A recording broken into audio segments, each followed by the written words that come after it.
Apocalipse, capítulo 22, versos do 1 ao 5.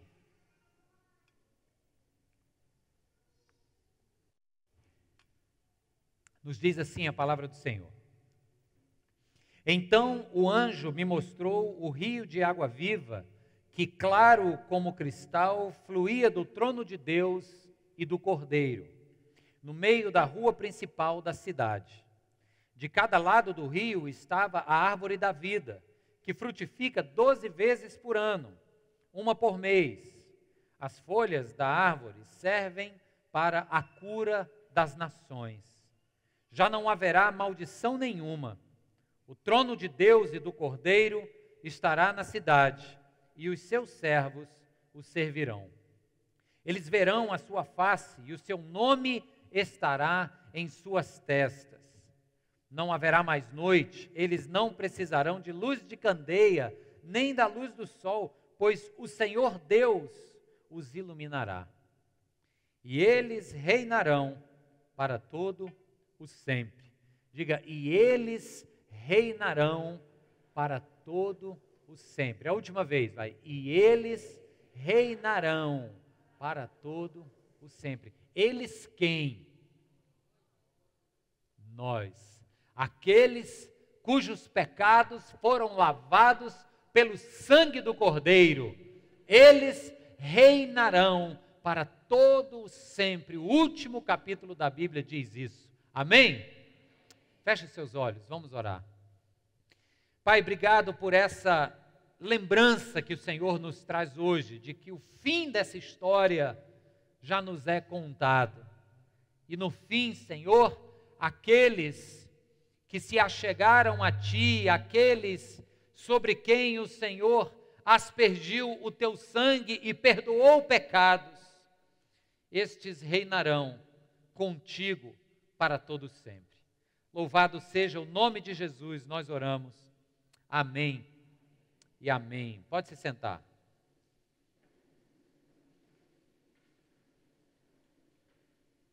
Quando eu era adolescente, eu estudava numa escola que me passou, um livro para ler. Na verdade, uma coleção. Sabe os paradidáticos que o aluno lê? Não é o livro de química, de ciências. São os livros paradidáticos, tem as historinhas. E eu vou dizer aqui o nome da coleção, quem lembrar vai entregar a idade, tá certo? Coleção Ática.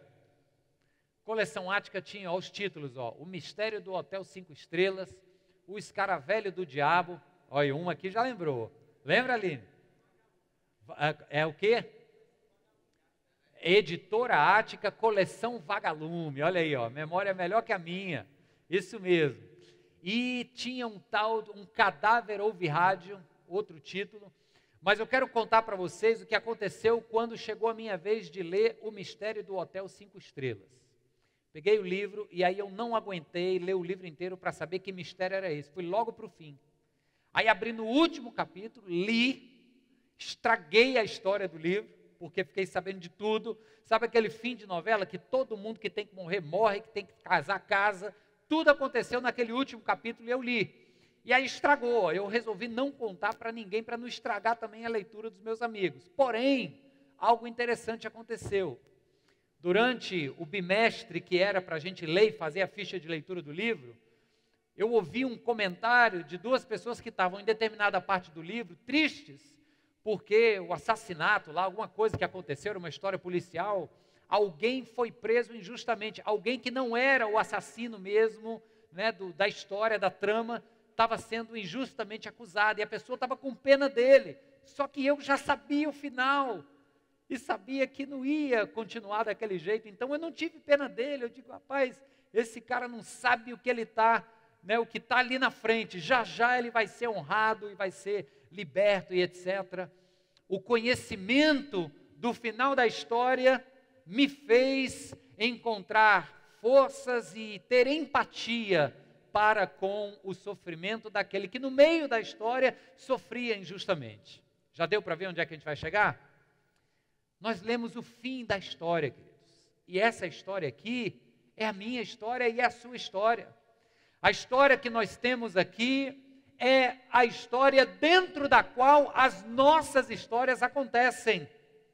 A história das nossas vidas, a narrativa da nossa jornada acontece dentro dessa história maior, que começa na criação, que enfrenta a queda e a introdução do pecado, mas que visita, ou melhor, é visitada pela redenção em Cristo Jesus, e então é comunicada que um dia será consumada em toda a plenitude com a volta de Cristo.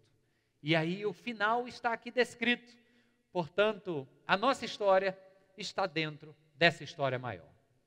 Mas o João foi quem escreveu essa história aqui. E quando o livro do Apocalipse, que é uma carta destinada às igrejas da Ásia Menor, quando este livro foi escrito, tinha um contexto muito particular acontecendo, e para a gente entender bem esse final, né, esse fechamento do enredo, a gente precisa ser lembrado de algumas coisas que estavam acontecendo. Você lembra, aqui nós estamos falando entre o ano 90 e 100 e poucos da era cristã, o Império Romano dominava o mundo e um imperador perverso chamado Domiciano era o manda-chuva do momento. Antes de Domiciano, seu pai, chamado Vespasiano, era o imperador de Roma. E é importante falar sobre antes do Domiciano, por quê?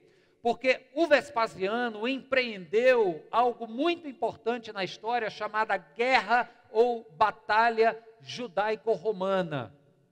Ele comandou o seu filho Tito, que era seu general, para que fosse a Jerusalém abafar todo e qualquer tipo de rebeldia ou de levante dos rebeldes judeus contra o império. Quando Tito, general poderoso, investido pelo pai, que era o imperador Vespasiano, chega em Jerusalém, ele destrói tudo. Jesus havia predito que naquele templo não restaria pedra sobre pedra. Os judeus ficaram baratinados com aquela palavra de Jesus, e no ano 70, com a visita de Tito em Jerusalém, o templo foi totalmente queimado e destruído. Jerusalém foi totalmente queimada e, segundo o historiador da época, Flávio Joséfo, diz que a matança de homens, mulheres e crianças judias foi tão perversa que as ruas de Jerusalém se transformaram em rios de sangue. Isso a mando de Vespasiano e executado por seu filho Tito. O tempo passa, Vespasiano sai de cena e quem assume? O filho. Aquele que tinha, o coroamento daquela grande vitória do império hegemônico de Roma sobre os povos rebeldes, dentre eles um povo arengueiro lá da Palestina chamado o povo hebreu, os judeus. Tito tinha tido a vitória sobre os hebreus, então ele é alçado ao trono. Tito governa por 2 anos, diz a história que ele tem uma boa temporada de governo, mas que durou apenas 2 anos. Na época do governo de Tito, trouxe à tona um folclore da mitologia greco-romana, que eram as tais das síbilas. As síbilas eram figuras femininas que se acreditava, recebiam profecias do deus grego Apolo, e elas comunicavam essas profecias, e a mitologia greco-romana dava o maior crédito às profecias das síbilas. E especificamente uma chamada Síbila da região de Cume, ela trouxe oráculos para Roma, na época do governo de Tito, dizendo que grande violência e destruição viria sobre o império. O império já tinha amargado um grande terremoto no ano 60 e poucos, na época de Vespasiano. O império agora, na época de Tito, foi surpreendido com a erupção do vulcão Vesúvio, que detonou cidades ali na Baía de Nápoles, como a cidade de Herculano, e a mais conhecida, tem até um filme, Pompeia. Para nós sabemos, o que gera um vulcão né, entrar em erupção, derramar aquela lava, mas para um povo cuja mentalidade era apenas em função do que os deuses ou as divindades faziam, olhar para um monte que cuspia fogo e acabava com cidades inteiras, era a mais concreta constatação do juízo divino sobre eles. Houve a erupção do vulcão Vesúvio, houve um incêndio 2 anos depois, que durou 3 dias e 3 noites e que destruiu boa parte de Roma. É outro incêndio diferente do de Nero.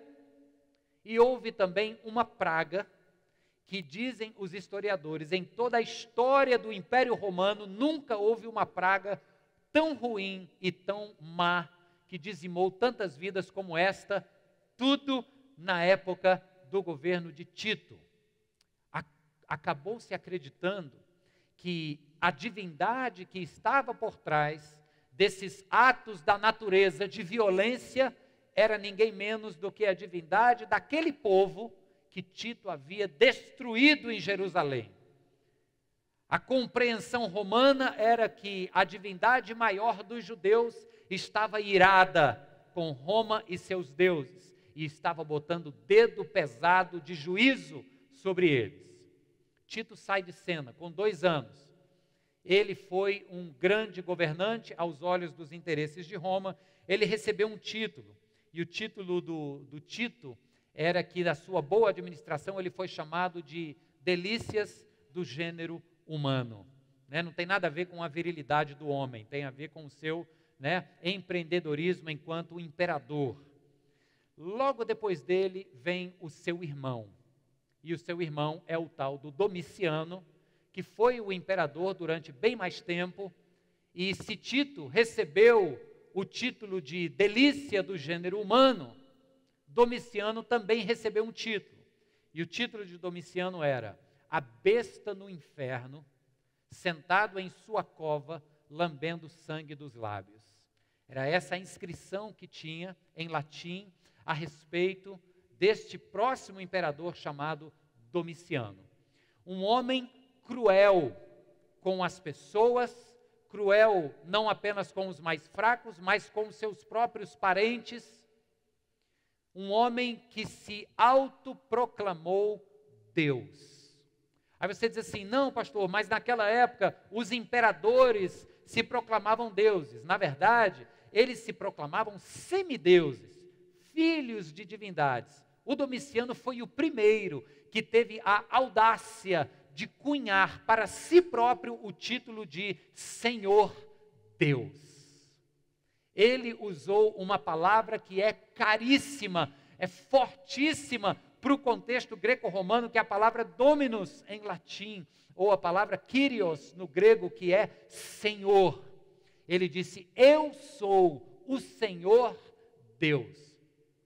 Tem um livro muito interessante chamado Cristo e os Césares, que conta bem a história do Domiciano, e algumas frases que ele exigia que o império todo pronunciasse na sua direção, eram frases que nós estamos acostumados a pronunciar aqui dentro para Jesus Cristo nosso Senhor, digno de receber todo louvor e toda honra. Jesus, é ou não é? Ele dizia não, Domiciano, eu sou o Senhor, digno de todo louvor e toda honra. Eu sou o Deus provedor de vocês. Era o que ele falava nos grandes festivais, onde ele gastava de maneira rasgada para mostrar a grandeza e a suntuosidade da sua divindade pessoal. Pois bem, este louco, cujo título era Besta do Inferno, foi também apresentado por João no capítulo 13 da carta do Apocalipse. Quando você vê lá no capítulo 13 a imagem daquela besta que sai das águas e tal, e tem toda uma descrição alegórica, porque não podia ser muito na cara, passava debaixo da vista do Império Romano, mas ele não se tocou. Era um texto alegórico, figurativo, falava exatamente deste camarada chamado Domiciano. O Domiciano foi também o primeiro a fazer algo. Ele foi o primeiro a se denominar Deus, mas ele também foi o primeiro a abertamente perseguir e matar cristãos. Você diz, não, os outros imperadores já fizeram isso, Nero tocou fogo em Roma, botou a culpa nos cristãos, começou a confusão. Sim, mas veja só, quando Nero foi o imperador, Paulo morreu sob o domínio, romano de Nero, e Pedro também. Mas olha só, eles morreram não porque eram cristãos, mas porque eram vistos pelo Império Romano como judeus rebeldes, judeus que estão seguindo aí as diretrizes e os valores de um outro rabino lá de Nazaré, que tem umas ideias meio revolucionárias. Nós já matamos esse rabino na cruz, no Monte Calvário, vamos agora matar os seus discípulos. Eram judeus dissidentes, que poderiam dar trabalho. Foi debaixo desta compreensão que Roma matou cristãos até o momento de Domiciano. A partir de Domiciano, ele olhou e viu que não se tratavam mais apenas de judeus rebeldes, agora se tratava de gente perigosa. Os cristãos seguiam ideais de outro alguém que se denominava o Senhor Deus, o Filho do Deus Criador de todas as coisas. Então, se tem outro alguém que se denomina assim, manda matar todo mundo. Essa era a compreensão, o racional do Domiciano. Então, a perseguição mesmo forte cai sobre João, que na época morava em Éfeso, era líder da igreja cristã em Éfeso, e Éfeso, uma cidade muito pagã, de muitas divindades, era uma cidade também com muitos recursos, porque muito comércio passava por ali. Éfeso foi o lugar onde Domiciano bateu o olho em João, na verdade o império, olhou para João e disse, esse camarada tem que sair de cena. Esse camarada profetiza que existe alguém que é o verdadeiro Deus e Senhor. O que é que se fazia na época com pessoas, com profetas que profetizavam outro Senhor que não fosse o César? O que é que se fazia? Se exilava. Vamos silenciá-lo. Então João é exilado numa ilhota do mar Egeu chamada Pátimos. E ali ele recebe a revelação. No período em que os cristãos mais enfrentaram perseguição, Deus se revelou a um líder cristão. Entenda só uma coisa, às vezes nós passamos por dificuldades que a gente diz assim, tá difícil, não tem como ficar pior do que isso. Aí vira o dia e fica muito pior. E você diz, meu Deus, e agora? Isso é exatamente o que estava acontecendo na época. Já não bastasse a perseguição de Nero e de seus sucessores aos cristãos, sob o reinado de Domiciano, a perseguição ficou muito pior, e agora o líder da igreja não era apenas o pastor da igreja de Éfeso, era o líder de um movimento, era talvez uma das últimas testemunhas oculares do ministério de Cristo. Ele agora foi silenciado, mandado para longe, não tem WhatsApp, não tem conexão, não tem fibra ótica, não vamos nunca mais ouvir a respeito desse camarada. Quando os cristãos achavam que a perseguição já estava dura demais, a coisa piora, porque vem um imperador louco que diz, o Deus de vocês não é nada, o Deus verdadeiro sou eu. E aí João, naquela ilha, recebe a revelação, e ele abre o livro desta revelação, no primeiro capítulo, e ele diz o que o presbítero João Marcos leu aqui no início. Olha as palavras que nós lemos aqui para abrir o culto. João escrevendo às 7 igrejas da província da Ásia. Sim, só um detalhe, esqueci de dizer, mas é uma curiosidade que está naquele livro lá, Jesus e os Césares. O Domiciano era tão louco que a maior divindade que havia na mitologia romana era o deus Júpiter, e ele era representado por um sol com 7 estrelas, e 2 olhos e uma boca e etc. E as moedas e o peitoral que ele cunhou em homenagem a si próprio, tinha o seu busto em cima da representação da maior divindade romana, e olhando para estas 7 estrelas. E este número 7, ele é muito representativo, porque na época, essas 7 estrelas, o número 7 significa totalidade. Estas 7 estrelas dizia que aquela divindade reinava sobre todo o mundo, todo o cosmos existente. Aí veja que a revelação de Deus a João, para ser comunicada aos cristãos que estão debaixo desta perseguição ferrenha, começa assim, ó. João, às 7 igrejas da província da Ásia. Este número 7 é muito emblemático. Se tem alguém se colocando Deus sobre este número 7, que significa tudo e todos, eu quero lhes dizer que esta mensagem, esta revelação que eu vou lhes passar agora, é destinada às 7 igrejas, quer dizer, a toda a igreja espalhada, a tudo quanto é cristão espalhado pela face da terra. O 7 engloba tudo de uma maneira perfeita.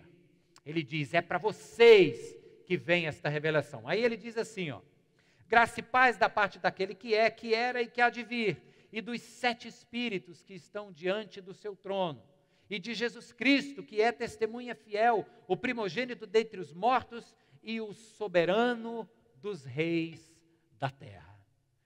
Esse texto aqui, verso 5 do primeiro capítulo da carta, é uma ofensa ao Império Romano, mas é uma declaração de quem é quem. Domiciano, que história é essa, rapaz? Deus, você, eis que eu tenho aqui a carta daquele que é o soberano dos reis das nações. Existe alguém maior do que você, é o que está escrito aqui. E aí ele continua dizendo, ele nos ama e nos libertou dos nossos pecados pelo seu sangue e nos constituiu reinos e sacerdotes para servir a seu Deus e Pai. A ele sejam glória e poder para todos sempre. Vamos dizer juntos? Amém. Essa é a introdução da carta. A carta já começa, vamos usar uma expressão bem nossa aqui, a carta já começa entrando com os 2 pés.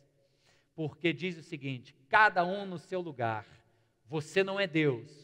O Deus verdadeiro é este que reina desde sempre, antes, hoje e pelo tempo que virá, soberano sobre os reis das nações. A Ele e somente a Ele toda a glória, todo louvor e toda honra para sempre. Amém. Aí vem o Apocalipse.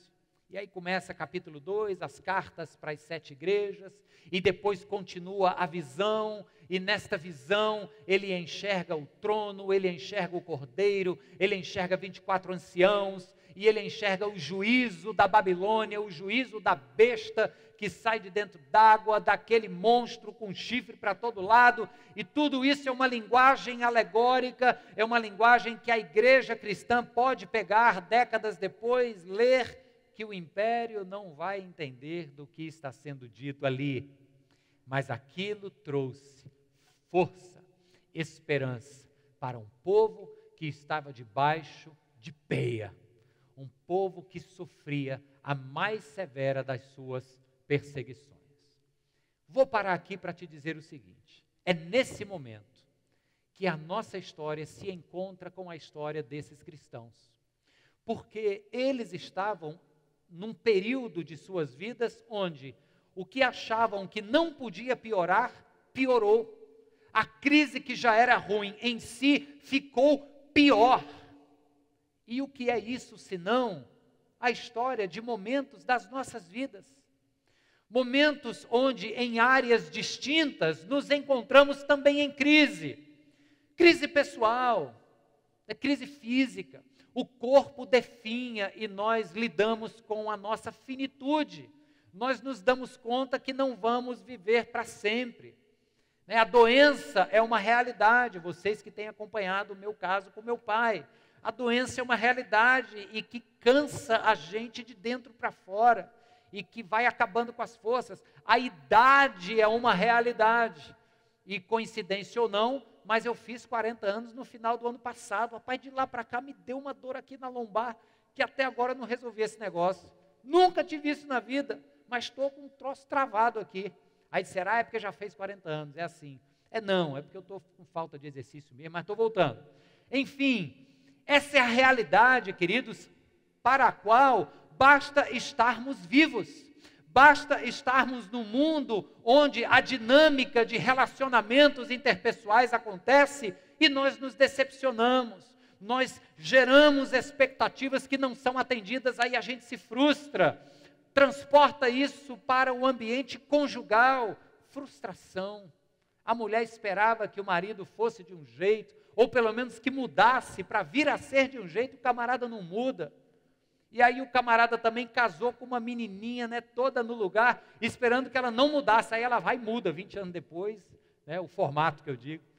E aí, quer dizer, esses são problemas menores, né? Mas aí entra na área da comunicação, entra na área dos temperamentos, e a coisa começa a degringolar. Entra na área da influência que a família exerceu sobre a tua personalidade, sobre o teu jeito de lidar, por exemplo, com finanças, por exemplo, com crises, e aí você bate de frente porque o jeito que o teu cônjuge aprendeu a lidar com isso foi completamente diferente. O que eu estou dizendo aqui?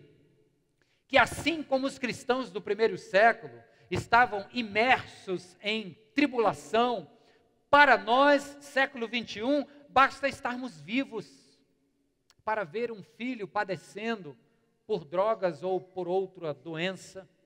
Basta estarmos vivos para ver um governo prejudicar uma nação, seja ela qual for, não me refiro apenas ao Brasil, e isso fazer com que a nação inteira sofra os males de um desgoverno. Basta estar vivo para enfrentar tribulação. É ou não é verdade, queridos? Amém? Ok, amém significa assim, ó, assim seja. Então, se você ouvir uma verdade, pode responder amém, porque significa sim, é verdade. Eu assino embaixo disso aí, está certo. Enfim, você já entendeu o ponto. Só que às vezes a gente não imagina que a tribulação que enfrentamos hoje pode ficar pior amanhã. Se tiver alguém supersticioso aqui, bate na madeira, né? Deus me livre, vira essa boca para lá, está amarrado. Mas a verdade é que o que está ruim pode, não estou dizendo que vai, mas pode ficar pior. Esse foi o retrato dos cristãos do primeiro século, este é o retrato das nossas histórias. Então, queridos, a minha pergunta vai agora. E a pergunta é a seguinte: como é que este texto que João escreve numa ilha, lá na ilha de Patmos tem a caverna da revelação. É obviamente uma gruta turística, né? Onde se acredita ter sido o lugar preciso do recebimento desta palavra.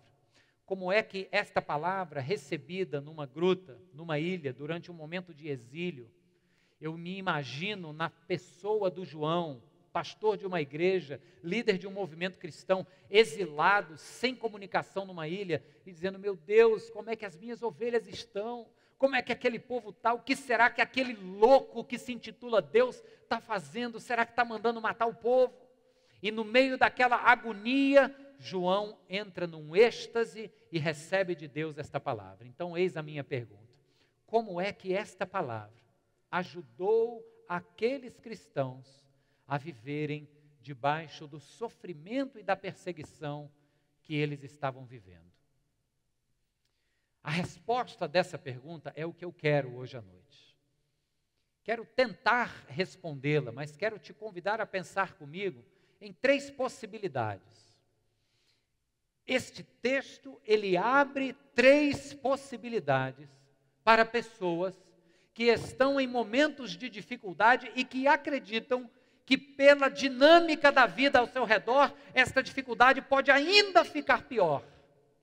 Este texto abre 3 possibilidades. A primeira é a seguinte: este texto ajuda aqueles que o leem a perseverar.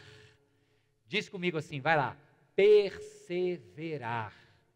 Ah, pastor, é difícil, a gente cansa, é difícil, a gente perde as esperanças, porque tentar uma vez é bom, aí a gente vai a segunda vez, aí vai a terceira porque assistiu uma palestra de motivação, vai a quarta, mas na quinta, sexta vez eu não aguento mais. Não vai dar certo, está difícil. Já tentei tantas vezes, já fiz rema, já fiz tudo, já investi num investimento diferente, mas não está dando certo. Perseverar. O apóstolo Paulo fala, escrevendo aos Romanos, capítulo 12, olha o que ele diz aos cristãos que se reuniam debaixo da venta do Império Romano, lá na capital. Paulo diz assim, alegrem-se na esperança, sejam pacientes na tribulação e perseverem na oração. Amém, irmãos? Uma coisa é você perseverar achando que a força de resistência virá de você, do seu muque. Outra coisa é você perseverar na oração, saber que quem te fortalece é o Deus que se intitula Rei e Soberano das Nações. Quando sabemos que a nossa força vem do Senhor, nós perseveramos. E essa já é a segunda possibilidade que esse texto apresenta. Diante das lutas, esse texto também nos dá forças para resistir. Lá no capítulo 40 do livro de Isaías, é um texto muito conhecido por todos nós, diz assim: aqueles que esperam no Senhor, o que fazem? Renovam as suas forças. Esperar no Senhor não é esperar para ver o que vai acontecer depois que a conta está gorda. Abre parênteses, fiquei sabendo que essa semana, ou é na próxima, não sei, tem um prêmio na loteria norte-americana. Vocês ouviram falar disso?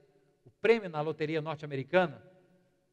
Uma loteria especial lá nos Estados Unidos, que vai ser sorteada esses dias agora. Sabe qual é o prêmio para quem ganhar esse sorteio?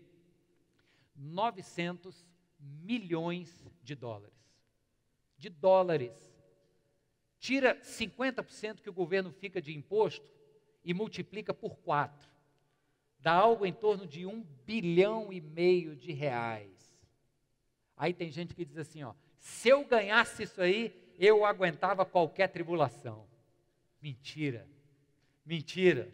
Talvez se aguentaria um pouquinho de tempo, mas não podemos esperar em dinheiro, não podemos esperar em artifícios que nos prometam paz e alívio pleno.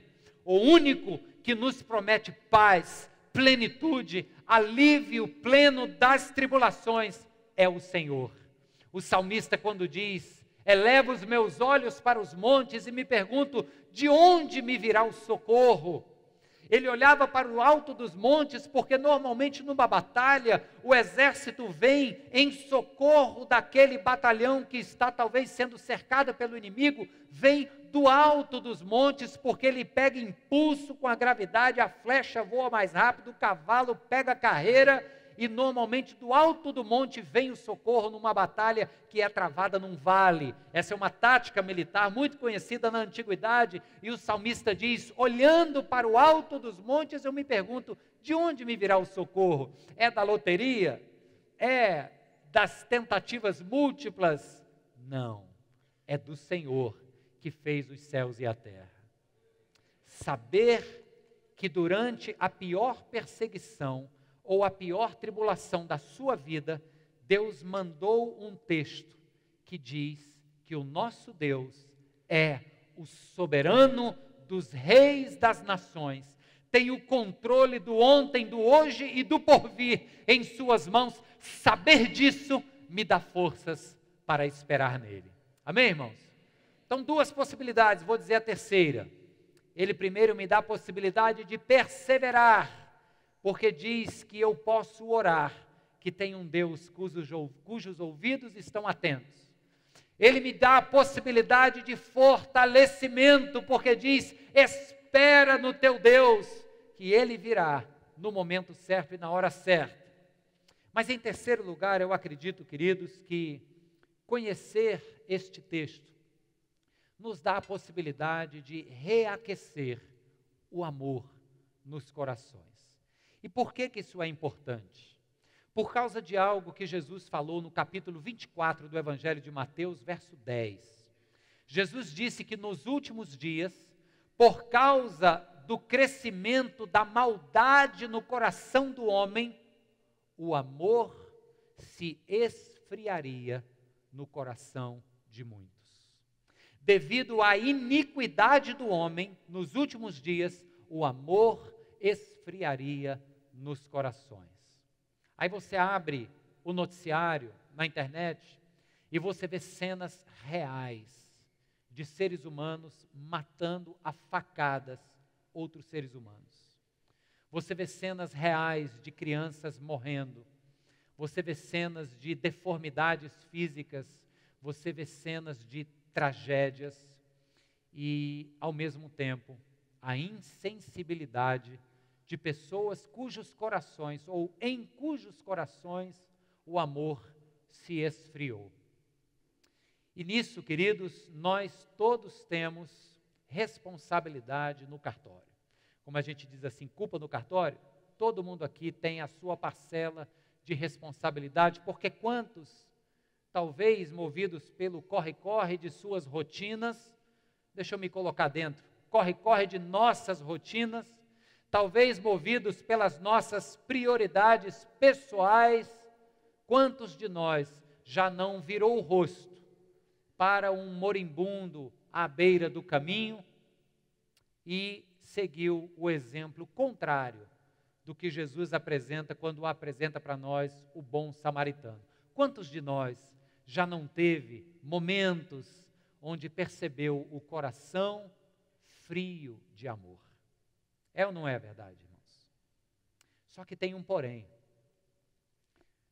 Saber que uma carta foi escrita, foi colocada como último capítulo da história, nos faz trazer para o dia de hoje uma compreensão nova. Ainda que haja sofrimento, ainda que haja tribulação, ainda que as lutas sejam grandes e possam até piorar, eu vou continuar nessa caminhada. Por quê? Porque o final eu já conheço.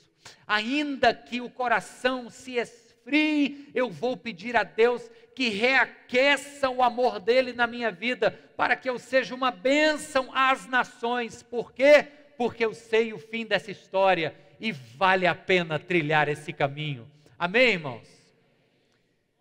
Quando a gente não sabe no que tudo isso vai dar, as tribulações do hoje desanimam e nos fazem estagnar. Mas quando a gente sabe o final, e sabe que tem vitória, e sabe que tem glórias eternas para o Cordeiro de Deus, que lavou os nossos pecados no seu sangue, nós dizemos, vale a pena perseverar, vale a pena continuar, porque o meu Deus também sofreu, mas foi exaltado. Aleluia! Tem uma frase que o Ricardo Gondim falou essa semana que eu gostei muito, vou dizer para você.